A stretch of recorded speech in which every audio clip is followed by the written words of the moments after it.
Good evening, everyone. I'm Ramata Majumdar, Senior Technology Correspondent at Hindustan Times Mint, and I'm pleased to welcome everyone to the second edition of Mint CXO Dialogues. The topic of our panel discussion today is Global Capability Centers, Future Reimagined Now. India is home to almost 1,700 global capability centers and innovation centers known as GCCs and GICs, which constitute almost 50% of such centers globally. Domestically, GCCs employ over 1 million employees, which is a fourth of the Indian tech employment base, generating an economic value of around 28 billion in the last financial year alone. We know that the pandemic has prompted organizations to reassess their business and technology preparedness, identify emerging needs, and implement effective solutions to drive higher productivity. And this is where global enterprises are expected to leverage their GCC units more than ever. Today, we have with us leaders from the GCC ecosystem in India who will tell us how the space is evolving. Let me introduce our esteemed panel. We have with us Mr. Manoj Jagani, Head of RPA Platforms, Sony India. Mr. Binoj Varghese, Program Manager, Mercedes-Benz Research and Development. Mr. Sumit Pathak, Digital Workforce Evangelist, IMEA, Automation Anywhere. And Mr. Anand Devnathan, Director, IT at VMware. Good evening, gentlemen. I would like to start the discussion by asking all the panelists about the very reason that we are having this webinar in the first place. How have the past 6 to 9 months changed the way your GCCs work, and what kind of challenges has the new normal thrown at you? Manoj, if I can request you to start off. Yeah, thanks, Ramita, and hello, everyone. Welcome to this session. Well, we all know these are tough times, and no one has ever imagined that any company or any of the organizations will have to go through such changes. And what we have seen in past 6 or 7 months is that GCCs have changed drastically. They have changed their ways of working. They have had huge cultural change. They have had huge technological change in terms of automation and advancements. They have now looked the environment more from a broader perspective and longer sustainable perspective. So far, we were all having MRPs, which is your mid-range planning. You used to have a 1 year, 3 year, 5 year plan, and you used to plan it based on those goals. Now, what has happened is this pandemic area, or I would say the new normal area, has changed the way of thinking itself. Now, your plans are whatever plans you would have made 1 year, 3 year down the line. You're now reassessing them, how you can actually invest in the technology, what are the things you can bring in from digital transformation point of view, and what is that you can bring in from automation perspective, so that these things don't impact on your overall working environment. And adding more to it is that now we have already started thinking about having workforce working from home, and then having or giving them the feasibilities of how they can work within flexible timings, or they can work within the flexible environment, and they can now learn sitting at home, or they can work sitting at home. Give them digital workforce who can actually support and enable them to do more. So I think moreover than the technological changes, the cultural change has actually impacted our lives, and that has been on a more positive side, because what we feel from as an either an employee or a leader is that these changes are driving us towards more sustainable environment. It is not that this is a temporary change and we are going to be going through it after 3 months, 6 months, or 1 year. These are the things which are going to last. So how we are prepared now will make us good how we do it in future as well.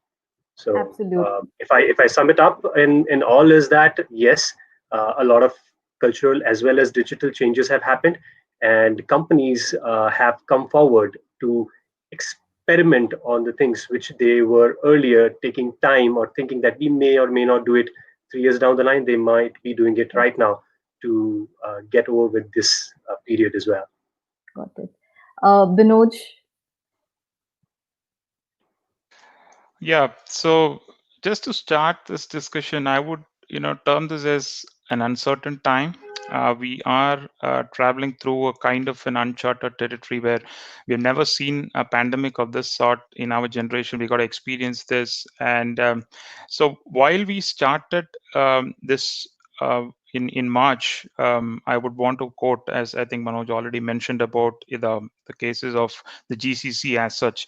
Um, Coming from an automobile background, I can tell you the challenges that we had, and we had issues with setting up, getting the tech and the infra back up and running for the units, and making sure that we are able to sustain the business model. The parent organization of ours, Daimler, sitting out in Germany, was shut down the plants for 3 months, and we had tremendous issues. And as a GCC from Mercedes-Benz Research and Development out here in India, we took it up, and we were able to actually provide that support system to our parent organization. We had a complete shutdown for 3 months of all the production plants, and we also had challenges with regards to um, how we could collaborate, and how we could actually deliver all the solutions that we want on time, with no or minimal impact. And I think initial phase we had challenges with infrastructure as a whole, but then I think in a quick turnaround time we were able to spin up everything for us, and we were able to get back up and running. Now, what we are looking at is how we could make this model better, and how we could sustain this, and what kind of future relevance could we bring as a GCC from here. So we have started looking in that direction, and how we could actually move forward. And we are looking at some global tailwinds if we have, and we are also seeing some coming our way. So we want to actually take that, improvise on it, and then move forward. Yeah, so we learned from some of the opportunities that we had, some issues that we faced, and how we could actually take that as a learning and move forward. Yeah, though we have a lot of uncertain times ahead, um, we are being positive, and we want to see how this whole thing is going to evolve. But as we move forward, we learn from our mistakes. We kind of understand where we are heading to, and and look at how, what kind of support system and ecosystem that we can build from a GCC standpoint from here. Yeah. Right, right. Um, from a VMware and automation anywhere perspective, I'm sure the experience would have been slightly different because you would have seen much more demand coming in at this point. So maybe I would request Anand to go first, and then Sumit can take over and talk about what your experience has been like. Sure, sure. See, at the outset, yeah, right, one thing we have to understand is GCCs were created for this very reason at the outset, right? So initially, when you look at shared services just getting set up in countries like India or Asia, the key driver was cost. Okay, over a period of time, that driver evolved to being capability. Right, and then companies and industry started, realizing value out of capability, not just cost. Right, so GCCs were primarily created for this reason. In the eventuality of something, happened in some parts of the globe, business continuity can be ensured. However, the difference here is whatever the parent companies are going through, that's exactly what the GCCs are going through as well, right? So not all industries have been affected the same, and like you said, some of predominantly the software product companies, right, have been a little better prepared than the rest of the industry, or who, it's the focus has been different. It's not like they weren't, if given a chance they would have prepared well for this. The focus was something different, right? And for companies like us that work on virtualization, that want to enable that this for the larger customer base, overnight we were able to move to this model, right, without a glitch, without a drop in anything, right? So we had about 17,000 employees start working from home overnight. So we were prepared, and the customers that use our products, over the last 3 to 4 months, we've heard big things, big changes, right? Companies that had hundreds of thousands of employees being able to at least have 60 to 70% of the workforce work from any part of the world. So like I said, more of the software companies, more of the services companies, companies like IBM and Wipro and Accenture, they've always been working in this model, right? Even if you're client focused and you go and sit at a client place, the company had to enable you to be able to work from a client place, right? So they just had to adapt to the social constructs of this problem rather than the technology constructs. So that way, I think for a company like VMware and a lot of our partners and in this ecosystem, it's not been much of a challenge on the technology part, right? On the social part, we go through the same challenges that any other company is going through right now. Right. Sumit. Am I audible? Yes, yes, you are. Yeah, thank you. See, I think I agree with the comments which have been made up until now. I think the way I see it and what we have seen with our customers is that it's past, present, and future. And it's funny, that we have been in this situation for last 8 months, but we can still talk in terms of past, present, and future. So when the pandemic was brought upon us somewhere in Feb, March, our customers, they were all impacted differently, and to respond to them, and I'm talking about GCCs, right, depending on which industry they belong to, we basically categorize them into three parts of being efficient, survive, and save, right? So for example, if you have banks and insurance and we have to save those particular industry, and we have to figure out the solution how we can help them because they'll be under duress. And if you got say for example the aviation, right, and travel and tourism, it was more survival for them. And then healthcare and all, it was more about how do you make it efficient. So that's how we saw. But one thing which stood out very clearly, that those who were early adopters or who had matured digital bend in the way they were doing their job, were a bit more resilient to this particular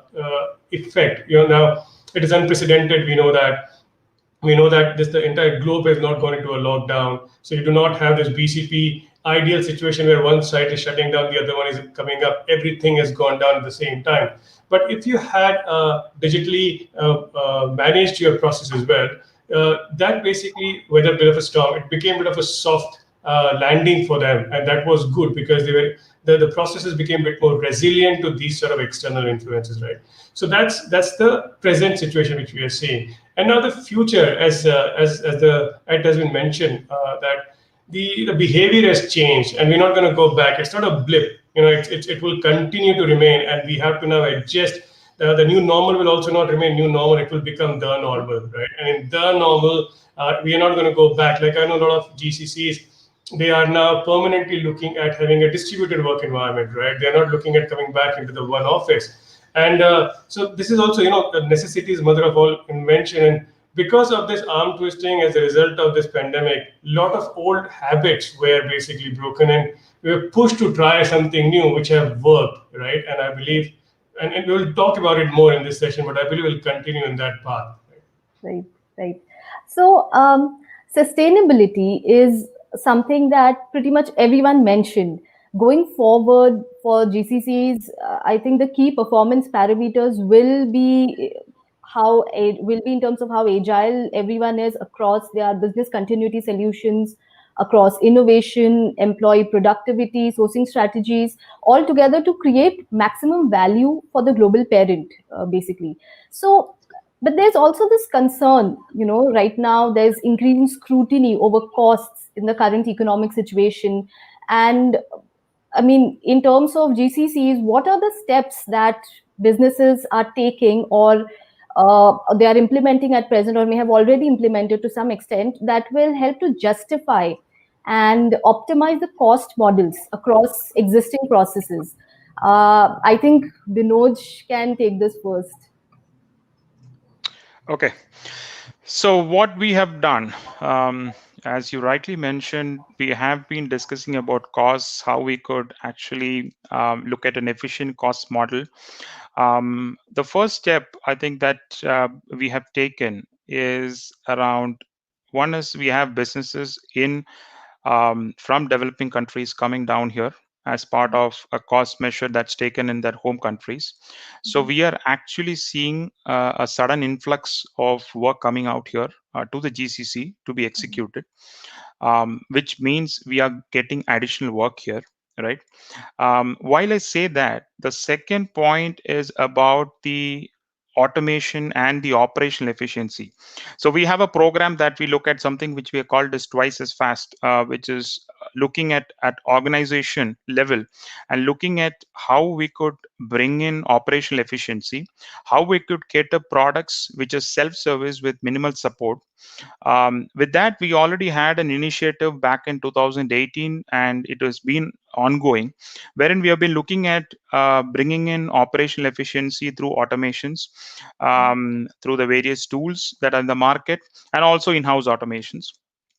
So what we've done is we have shifted our focus into our core domain areas, in the sense that, look, in the past, we used to get business from the parent organizations saying, okay, you take up this work package and you deliver this.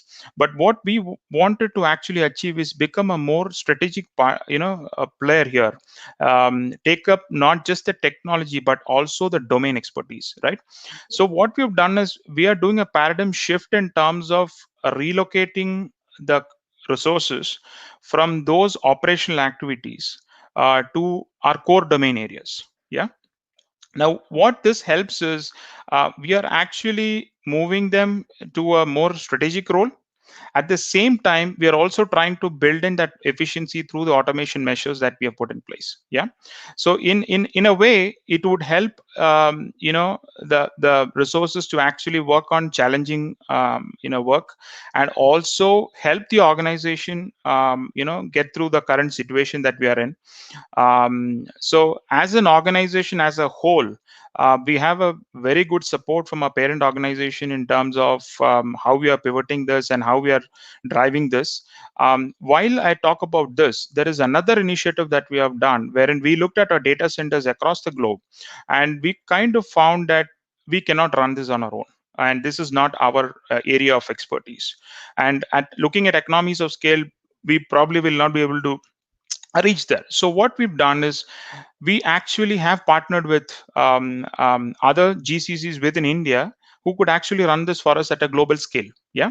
So one way of doing this, we want to look at a core domain expertise. We want to bring in-source work, which is more core domain, and outsource some which really are not our expertise, and take help from our partners. Yeah. So these two approaches that we've taken has really helped us to, and also from looking at our overall cost standpoint, from a company like Daimler, we are kind of right now really well placed because we took these measures quite early. We were kind of prepared for because we were actually also looking at electric EQ, and we were looking and on investing on that side. So we were already having a tough time last year as well. So we were already kind of prepared. Now COVID has added to it, but then I think we have been able to do fairly well in this space until now. Right, right. Manoj, how has it been on your end? Manoj, you're on mute. Yeah, yeah. So for us, Sony has always been a pioneer in most of the things, and they never hesitate in trying things out. We, like Sumit was mentioning about that, there were many companies who were early adopters and they kind of got benefit out of it. So we were also one of the early adopters in terms of transformation. And apparently, before we could, get into this situation, we started working on how we can offload or reload some work from offshore to inshore and inshore to offshore. So that kind of things which we were doing all this while had helped us out to be better prepared during this time. Also, we were working a lot on the digital transformation, which means that we want to rely on an environment which is more digitized, so that the thing which Binoj was mentioning about the data centers. So same problem we also had from the data center point of view is that if we need to maintain or mention or take care of the data centers, then it would be a bigger task for us. So we started last financial year itself that how we can consolidate the data centers, how we can ensure that we have more of cloud related options, so that it becomes easier for us to upscale or downscale in future. So we started our journey with digital transformation, I would say, a couple of years back. So this pandemic actually did not impact majorly from the work perspective to us. However, it kind of tested whatever we had prepared earlier for. So I feel that being an early adopter or being prepared with this has given us a step ahead. However, we also are from product-based companies, so we have a lot of things which are product-based. So as you know, we are into gaming, as well as we are into the products which are consumer products and the commercial products. So those things are always touch and feel things. So they always work with brick and mortar areas. So considering that fact, we also had to change our strategy, how the online streaming of these things will work, how online launches will work it out. For example, our much coveted PS5 was supposed to be launched in the month of May, which was delayed further, and then finally we have it, on the online platform. Similarly, if you really understand from the perspective that the global the marketing events have also shifted, it is a kind of making it for all the organizations to actually start strategizing towards how you will be having your products and other things being launched or visualized via digital platforms. Adding one more point onto it, we also are into entertainment industry. You might be aware about our pictures and entertainment business. So for us, the preparation was from all sources, not only from the manufacturing or factory operations, but also from the digitization and from the entertainment industry. So there also initially we had hiccups in terms of rolling out or launching movies or something. However, as more and more streaming platforms, as the digital platforms are coming up, and things are becoming more like you have a multiplex at home itself now. So I think with that, most of the companies have adopted that part out. We also invested on our digital platform. We also started working more towards how the online screening as well as online launch of movies and the products can work it out. So apparently, I would say we would not deny that there wasn't an impact, but then I think our preparation made it somehow work better. And I feel that like we were listening about the normal instead of new normal. So I think, yeah, it is going to be the normal, and we will continue to make it in the same stream or same way. And I'm sure, like us, most of the companies have also gone ahead. I have seen many other rivals of, rival companies, as well as, I would say, competitor companies have also done the same thing. So I think this is going to be the normal going forward, and people will actually get used to the things which are happening. And I actually feel now they are already used to the timetables and their ways of working. But going down the line, it will be, I would say, rather would be a past question, which people will say that, okay, have you ever been to a showroom to see something, or have you ever been tried automobile online or not? So I think experiences as well as the expectations are changing from the consumers as well as from the companies. Absolutely. So in this regard, I actually want to add something before I ask Anand the same query.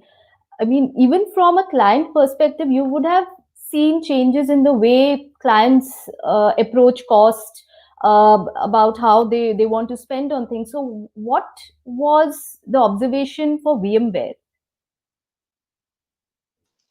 Sure. So if you even pre-pandemic, right? Because we are in the business of enabling, for work to happen from anywhere, right? So for us, this is what we've been preparing for, if you will, right? The people who came up with this entire product way back in the 1990s, late 1990s, probably this is what they were all working towards, right? So like Manoj and Vinod said, they have sort of the consumer side of infrastructure technology, right? They're like more of the other side of the products, whereas we are like the enabler products for them, right? If you look at it from our more of the companies that are consumer focused, the layman focused, which have not really thought about their infrastructure enablement, which is again a lesser focus for them so far. they've started realizing the need for them to be a technology company as well, right? To a smaller extent, at least, right? If it was zero, you at least have to be 20 to 30% a technology company before you can go out and produce your products. That part, a lot of companies have come to that realization. So for us, at this point in time, that means opportunity, right? Number one. Number two, even before all of this, even before the pandemic, or even 2-3 years back, our motto was to enable the running of application, any device, anywhere, right? And that's what we've been working towards. And that was not necessarily, wanting a pandemic to happen to prove a point, but that's to enable people to work from anywhere and bring cost parity. If you look at cost, in a low cost, why would we call this low cost location, right? Leaving the people part of it, all of the real estate and workplace and infrastructure, that's what was really the bulk of the low cost that we were talking about. And now there is cost parity. Now you can think about other things apart from just real estate, right? If you look at it, a laptop that I have is probably going to cost the same thing that for somebody sitting in US, central US, working on something very similar to what I am doing right now. So there's no real cost advantage apart from salaries and benefits right now. So that brings cost parity. Now companies can start thinking about other areas where they can go and leverage cost benefits, right? And automation, and we've all been harping from the top of the roof saying, automate.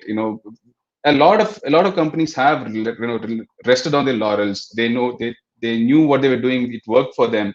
And this sort of is a sudden awakening for a lot of unprepared section of the companies as well, to heed to what we've been saying, right?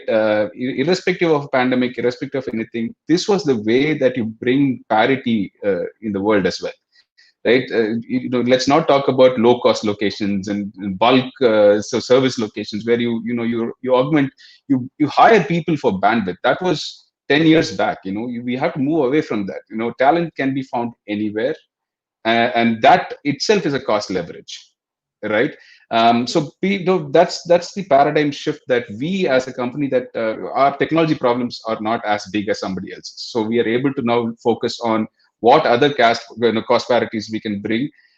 That's opening up a lot of new opportunities for us, right? And that's also helped us. For example, simple things.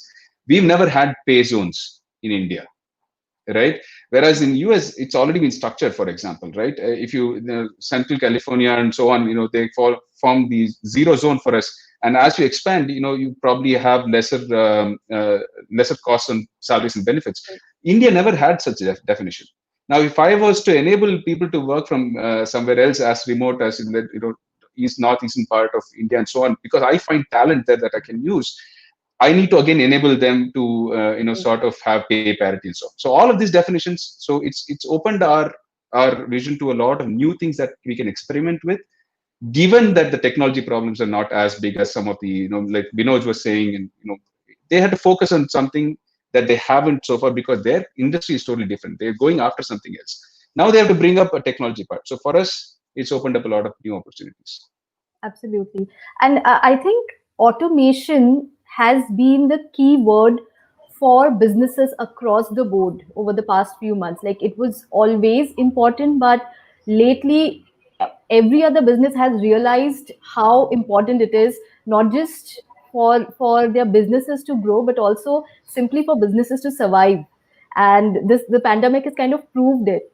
So in that term, I would want to understand how are businesses looking at processes that can be automated? What are the processes within the GCC universe, of course, largely India, that can still be automated, that where there is immense scope for automation?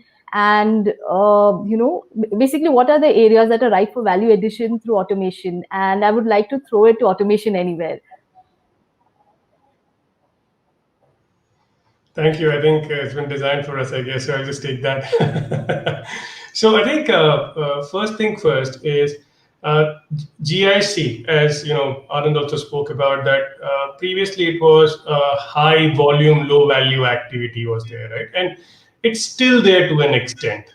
Okay. While the maturity is getting better. We are seeing that GIC is becoming more of a innovation capability hubs. They're providing more value. More value-added work is coming to the GICs, but still there is a lot of heavy lifting which takes place, right? And now in the current situation, because of pandemic, it has given us an opportunity to basically take away all that mundane activities, right? Wherever you have high processing work which needs to be done, can be done with the help of robots or bots or processing automation. And what I have seen though, that is, doesn't matter which industry you belong to, right? There's one particular common business function where you often find the use cases to automate, or you can start your automation journey there if you want to give more confidence to yourself or to your senior stakeholders. Your corporate functions where you got HR, you got finance, where you got compliance and risk and infosec team. They are sitting. It's a hotbed for automation because there are a lot of conditional based activities takes place. You can certainly apply an RPA technology over there, right? So that's what we are seeing. But I think what's also happening is that there is this common experience window which is coming up as we are getting click and expecting things to come through. The same thing is happening with the headquarters and with the GICs as well. They're expecting a quick turnaround. They're expecting that the processes are taking place faster, more accurately, consistently, and all of that, right? And then, so how do you basically create that particular environment? And that's where you bring the digital workers or bots in who can basically process all of these activities and fast track your processing time. But at the same time, in doing so, you're creating this capacity for the workforce in GIC who can do more value-added activity which wasn't there in the past, right? So I think that's how we are seeing it more and more. Because of pandemic, there were challenges with, say, for example, compliance, infosec. They were always doubting, and I'm not blaming them. It's a job they are doing. They have to be risk averse, right? The worst case scenario. But now the worst case scenario was survival, right? It wasn't about just being too heavy on scrutiny. That doesn't mean that automation compromises on any of these things, but I think they've been more open to the suggestions, which has led to more acceptance because technology was always there. Anand also suggested that, right? Technology was always there. It's the mindset which is required to basically apply it. Right, right. Now, I mean, the captive business in general is largely, at least traditionally, it was volume based, and margins were largely driven by staff augmentation here, and a lot of managed projects came in. Uh, Maybe Manoj can help out understanding, how much cost saving and margin growth can automation actually provide? I think it can be a Yeah. extension answer. Yeah, it can be an extensive answer to what Sumit was saying, the digital worker, right? So I think he was mentioning about having the robots, processes, and all. So I'll start from there, and we'll try to add up over here. So as you understand that most of the offshore companies usually work with the staff augmentation work, and with that they always look into the FTE part. That okay, how many FTEs am I charging, and how many FTEs do I have, and how is it built?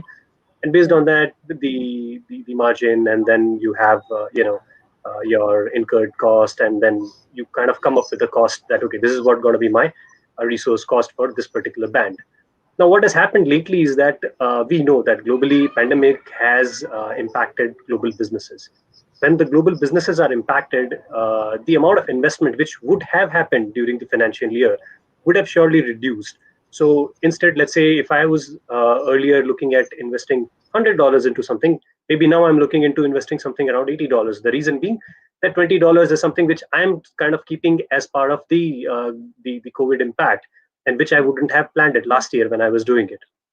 So with that, what happens on the companies which are actually working on staff org or with the FT based work, they are into a situation where they can't really look into, okay, if I would have planned this year, I'll get 200 more employees or 200 more hirings based on my project capabilities.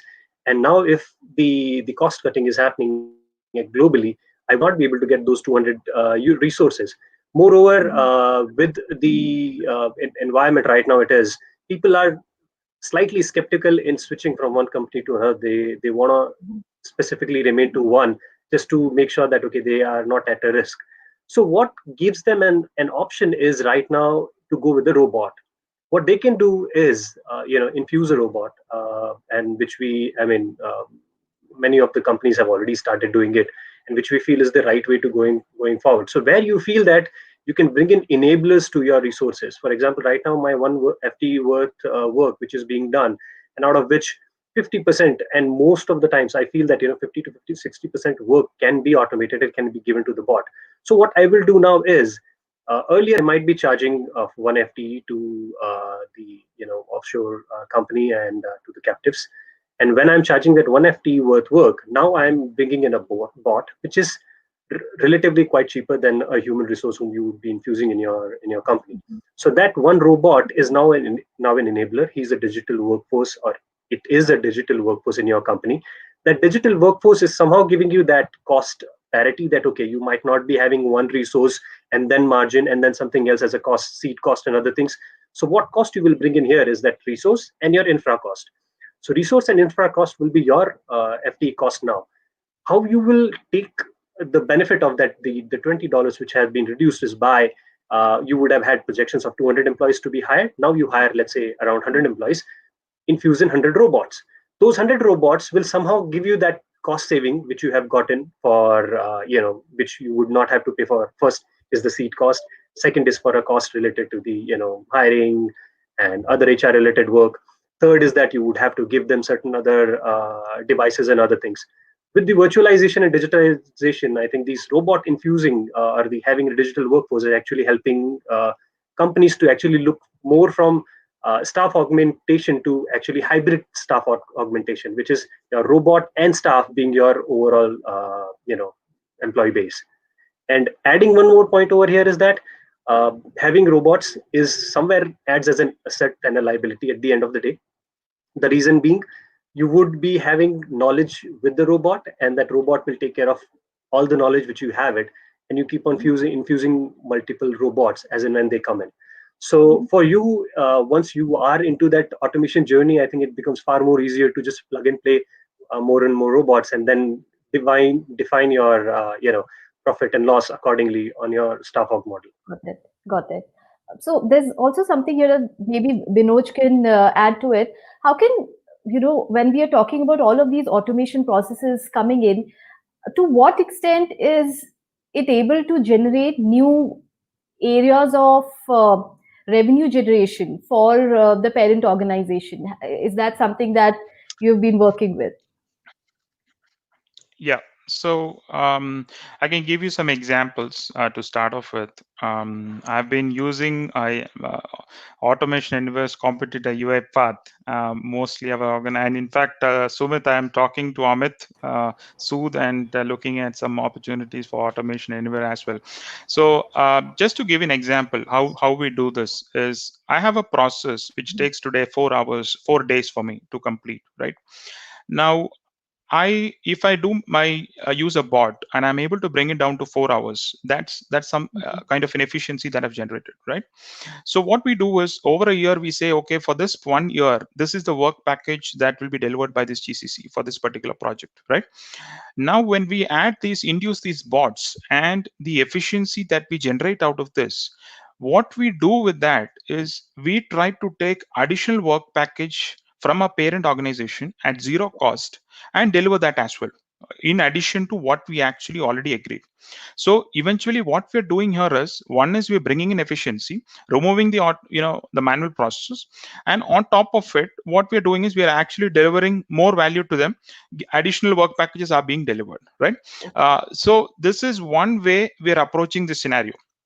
Now, traditionally, it has been even when we talk about automation, everybody gets scared. Oh, is my job at risk, right? Or am I going to lose my job? And this is the kind of a mindset that has got set. But the truth is that this has really helped us in terms of looking into our core areas of work, right? And focusing there rather than looking at the regular operational work, which actually takes out a lot of energy, both from a resource standpoint and infrastructure standpoint. We are actually trying to automate that and focus on our core areas, right? And deliver more work packages there. So this is one of the ways that we have been able to provide or add value to the parent organizations. Right, right. And clearly, automation is the way to go here. But also, talent supply chain initially has traditionally has been an integral part of the GCC model, and we have seen global examples of businesses that are trying to, for economic reasons, trying to right size or downsize their employee base.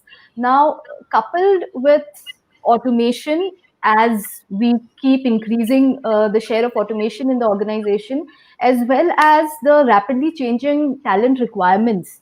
Currently, do GCCs need to start looking for a new talent management model, a new model completely, or uh, do we see the talent requirement just going down for good? This is something maybe I would request Manoj to address first.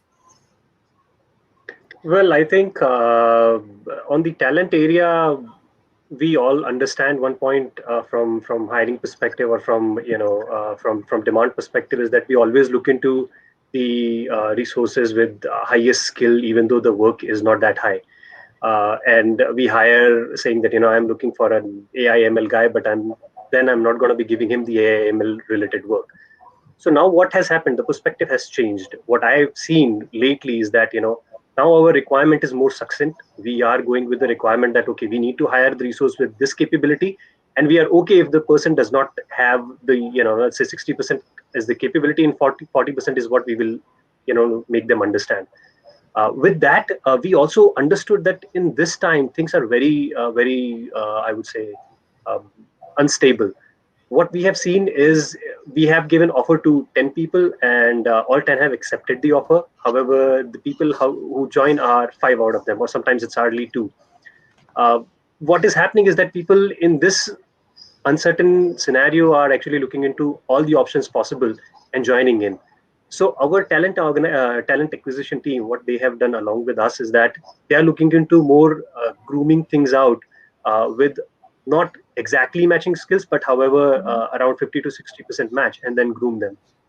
Also, what they are doing with us is that we are helping them out in automation area, as we already have automation COE within our company. So what we are doing is we are kind of making things more automated for TA team as well, so that their job becomes easier and they focus on more onto the resource hiring than into doing the rest of the other work. So for example, onboarding process has been completely automated. Flagging of the demand has been automated. There are many other things which are related to the HR function that has also been automated. So their job becomes slightly easier. And when we go for hiring, we are also a little more, I would say, than earlier times. We are a little more, I would say, capable in terms of taking not so highly qualified resource, but then the average resource as well. And why we are doing it? Because we know that now in these times, if we go with the highly demanding skill, or a highly demanding person, there are high chances, like I said, out of 10 only 2 would join. We would again have those 8 demands not being fulfilled. So we are adjusting on our side. We are trying to mold the things out on our side. At the same time, we are bringing in more and more robots on whatever areas where things can be automated and things can be managed. Where it cannot be managed, we are bringing in human resources who are somewhere skilled and somewhere can be trained. Understood. So there's an interesting audience query in this regard, and I think Anand and Sumit can take this query. The query is, what role can automation play in skill enhancement, specifically for the GCC workforce? Anand, would you like to go first? Sure. See, automation definitely is a highly technical area. Okay, so definitely there is a basic expectation of certain technical skills that anybody brings, right? Now, where automation is going to add value, like I keep saying, right? Automation will do what you ask it to do, right? And a lot of times, what I've seen is that the person who's building the automation has not understood the context of what, where that is being applied. So the knowledge or the domain or a functional knowledge that is required for them to understand why they're doing something, right? For standard technical stuff, like let's say deployments, this is in the software setup, right? Whether it is deployment, monitoring, auto resolution, auto assignment, these are areas which have been traditionally, these are fertile areas for automation, and you need to understand the context. Now, in the current area also, in the current times also, right? One of the very interesting things that you need to understand is the new avenues that open up for people to think about automation totally differently. For example, traditionally, if I had to go and sell a product, okay, I had a large field, agents kind of workforce that used to go to my different customers. They used to go and tell them about our products. They take a lead and quote and eventually an order and so on, right? Now that is restricted, right? You're not able to go to a customer and talk to them about a product, right? Of course, you have all these Zooms and other things where you can talk to them virtually, but what else can you do there? We had invested in something called the virtual experience center and all of that stuff a long time back, about 2-3 years back, what we call as VBCs and so on, where the experientially you can go in and have a typical company setup that a customer would ideally look like, right? And then take them through how our products can make a difference to their entire process. Now look at this entire opportunity where you need to tell the story, right? And these processes such as sales and marketing have traditionally been very difficult areas to automate. Now, if somebody comes with the technical knowledge and the functional and domain knowledge of what's required for sales and marketing, maybe it's Salesforce or CPQ or big ERPs that do this for you.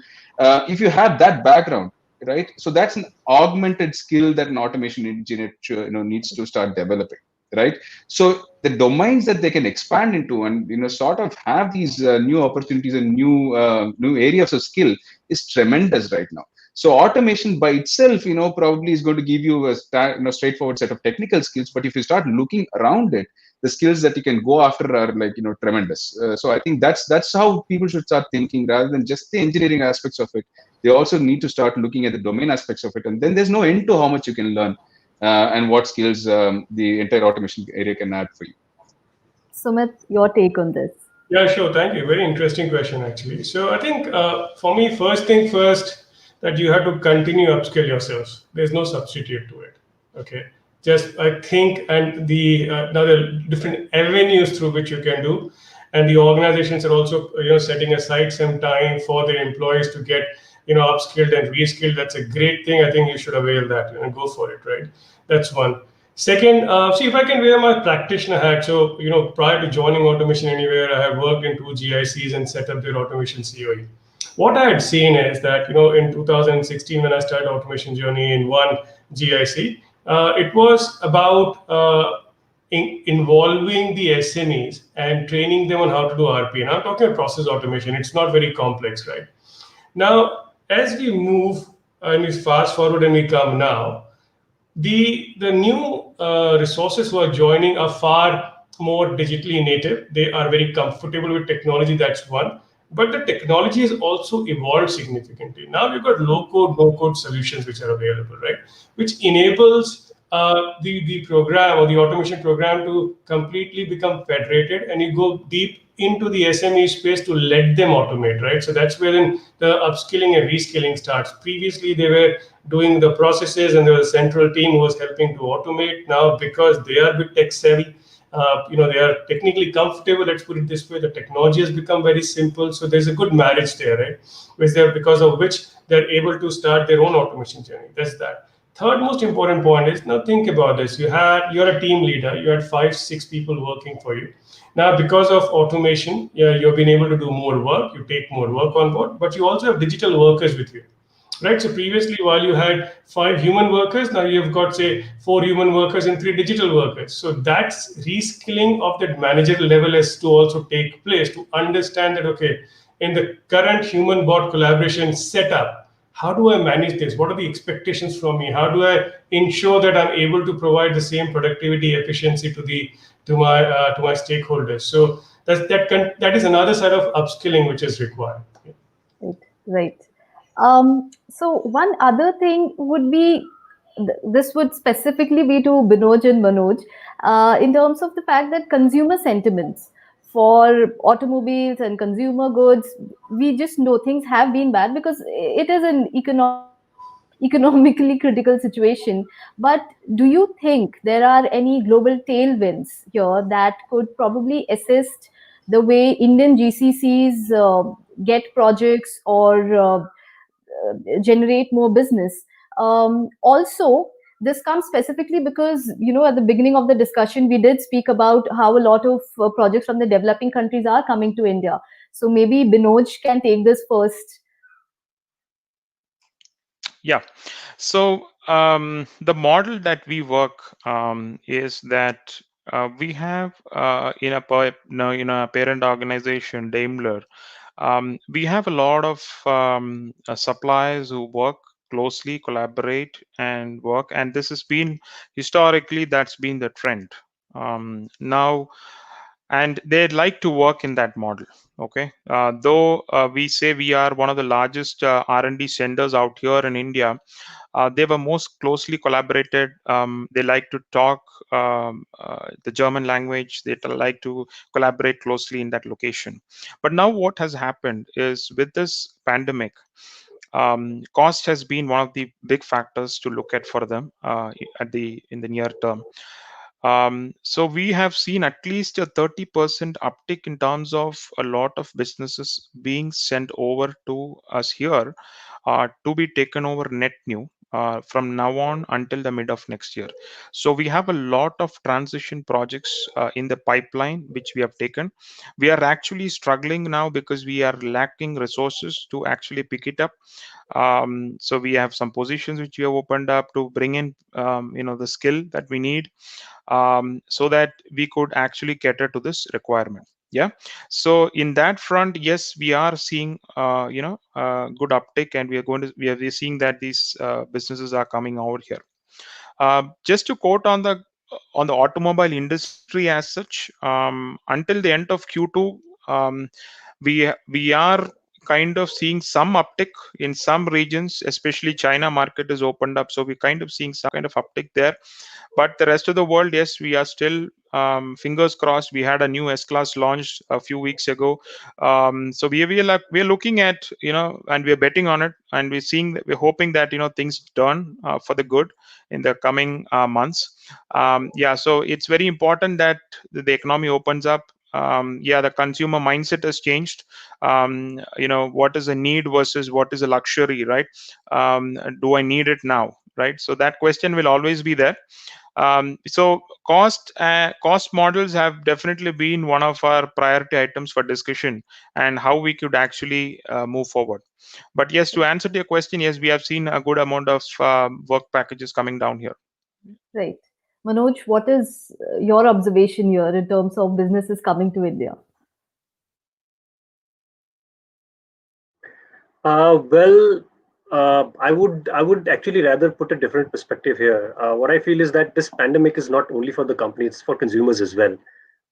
And we all understand from the point that if I take myself as a consumer as well, not representing a company, if I take myself as a consumer, I would also right now would be a little hesitant in going and touching something before I buy it. But earlier I would touch, feel, and then go and buy it. So I think initially during the Q1, I think this was the when people are thinking this was a temporary phase and it'll go. At that time, there were a lot of difficulties, and every company which was into consumer goods or which was into consumer market had faced it, whether they were into the digital field or they were into the non-digital field. So we also faced the similar challenges at the start, but I think lately that has been picked up. And like we were saying, we were all now understanding that this is going to last longer, and we'd have to Mhm. consider it as new normal. So we are going ahead with all the things which we had planned for, which we kind of delayed in Q1 for Q2, but now we are going ahead with whatever plans we had to as is.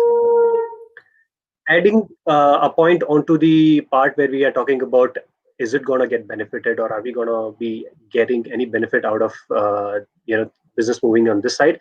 I think for most of the companies, I think this is rather a win-win situation, especially for the South Asian countries, where the work is coming in I would say higher packages.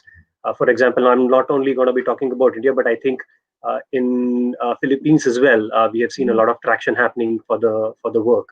So I think it's blessing in disguise for the South Asian countries. Secondary, for companies, I feel that more and more work is, since now we are saying that it is globally one center, or I'd say globally companies are calling themselves as a global one digital center because of the transformation in the technologies and all. They are not looking more from the country specific. Now they are considering countries as the global center of enablement. For example, R&Ds which were happening from Japan, India, and Europe now are collaborating. Though the resources are there in India doing the work for Japan and Europe, but then those resources are now being considered as the European resources or the Japan resources who are helping it out. So from business perspective, yes, but from consumer sentiment perspective, I think now we are in a phase where consumers are thinking that this is how it is gonna be. So we go ahead and see how the products are, how the things are, and I think that's the same thing which is happening in all the industries which are into the consumer market. Now, consumers are taking it as normal, and they are buying it and using it and utilizing it and returning it also normally. Right. So we have around 5 minutes before we run out of time. The last question I would like to put forward is the fact that, yes, the pandemic has changed a lot of business plans, and GCCs have come a long way over the past 5 years. How do each of you see the GCC ecosystem evolving over the next 5 years or maybe a decade, however you see it, especially from an India perspective? So far, India has had a certain advantage because of a very large English speaking technical talent base that we offered. But going forward, the talent requirement is also going to change very rapidly. So, what do you think India needs to do to maintain its advantage here? Anand, can you go first? Sure. See, though we've always had the capability to do this, we've also resigned to certain comforts where we've always taken a piece of work and delivered this to the best of global quality. Okay, very few people can come close to the kind of work that we do. However, we've always depended on somebody else to take decisions, okay, to design, to innovate, right? And those are power centers, if you will, where we have these ironic situations where we go out to become smarter and so on and so forth, right? Go study in some of the schools, so on. Right now, my house is no better than yours to sit and innovate or work. Okay. Now, if that is the kind of situation in the next 5 years, the onus is going to be on people who can bring solid creativity, solid skills on research innovation backed by technical and enabling skills. Right. So far, we've had technical and enabling skills at the forefront. Okay. Now we have to consciously take that one level down because that comes naturally to us. We all know that we don't have to put in a lot of effort. But now we have to start changing our mindset to equate ourselves to any global capability for research and innovation. Okay, and once we do that over the next 5 years, that's where our strength is going to be. That we elevate our thought processes, go after building and designing products and innovating there rather than building something that's already been designed for us by somebody else, right? So that's where I think the next 5 years, or at least the next 2 to 3 years, we've learned not to plan for 5 years. If anything that this pandemic has taught us, right? So let's say in the next 2 to 3 years, that's probably where I would focus if I was the individual going through that journey. Right. Vinod, what do you think? Yeah, I think I kind of echo to what Anand right now mentioned. We have been historically task takers, right? And we have all been with that mindset that somebody from some world gives us some work and we execute it. But I think, as rightly mentioned by Anand, we have to build our core domain expertise in the areas of work that we do. We are very strong already on the technology front. Add this both together, we are going to actually lead this area of work. One point that I want to add in addition to this is in terms of the infrastructure, not just from the company standpoint, but overall from India as such, right, as a country. When we work, so we have to enable our employees to be able to work from home from any location. So we still have some challenges on the infrastructure, to talk about the power, talk about the internet connectivity, right? We've seen that, and we are living it right now, right through in terms of how we. So if I have an expert who's sitting out somewhere in the northern part of India, and he wants to be working, and enable him, empower him there. There is some amount of initiatives that probably the government also has to put in to bring in that backing for the infrastructure side of it, while the companies are actually, the GCCs and all the other product companies are putting their effort and brains to actually innovate and provide the best solution, right? I think from a technology standpoint, we are there. We have the best workforce, right? And now look at how we could bring that core domain expertise, and then from there on innovate and become leaders in the next 1 or 2 years, as Anand rightly mentioned, because we do not want to see beyond that horizon at this point. But I think that's something that we'll have to now take it up at the earliest, and then work towards it. Sure. Thank you. Sumit? Yeah, so I think certainly 5 years, 10 years too far away. So 2 years is, I think 10 years back, I can't even think a lot of technology didn't even exist, right? So I don't know how it will look like. But I think I resonate with comments from Anand and Vijay. I think technology, we are good technically in India, right? And technology is going to get easier as well for the end user. So that's something which we are seeing is evolving, right? And I gave example in my previous conversation as well. But certainly, I think we need to become a bit more domain expert as well. So the application of technology is very important. Just not being technical and siloed that, okay, I know how to build a massive piece of code, very intelligent. It's not going to work that way. I think you need to be a bit more horizontal, understand the business applicability as well. And that's where we need to upskill ourselves. Certainly being agile, that has now been, there's no going back. I think it has become it's in our DNA now, has been injected, let's put it this way, that we need to keep looking at responding to situation in different way, which means that you might be doing one type of activity in one particular domain, say in corporate functions within the organization, but you may be equally flexible to do something else, right? Because you just don't know. So you need to be flexible. And third, most important, be more inclusive workforce, right? And I think with distributed workforce environment, we have this opportunity to become a bit more inclusive, because those people who couldn't join back the workforce, now they will be able to. I think we need to. Manoj, your closing thoughts on this? I think I think we have already started a step towards that. If you see from the number of unicorns which we have produced in past 2-3 years, where we are in tech ed, if you really understand from the education perspective, we are already moving towards the tech ed, and we are the leading market right now in the tech ed. From cloud perspective, we are right now second highest cloud market globally. From the IoT perspective, we have so many things coming out in the innovation area. So the things which we were considering 5 years down the line are already there in us. It's just that the acceleration is the key.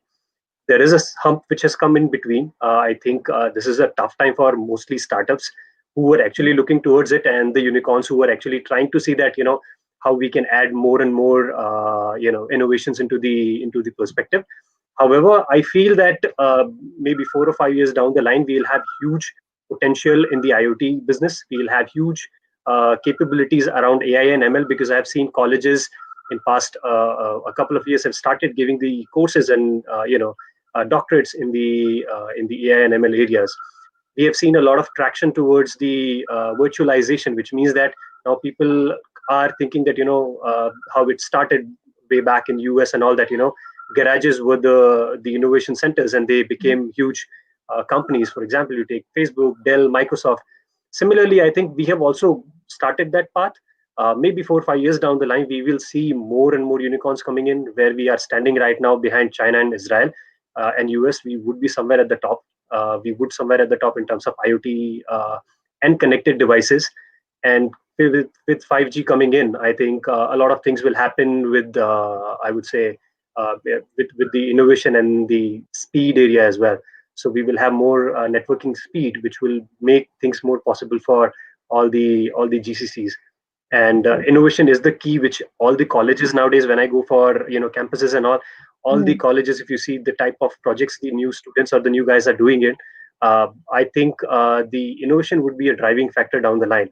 So moving in from the service industry to the innovation industry, I think this is the key shift which will happen in going down the line, maybe in 5 years down the line. Absolutely.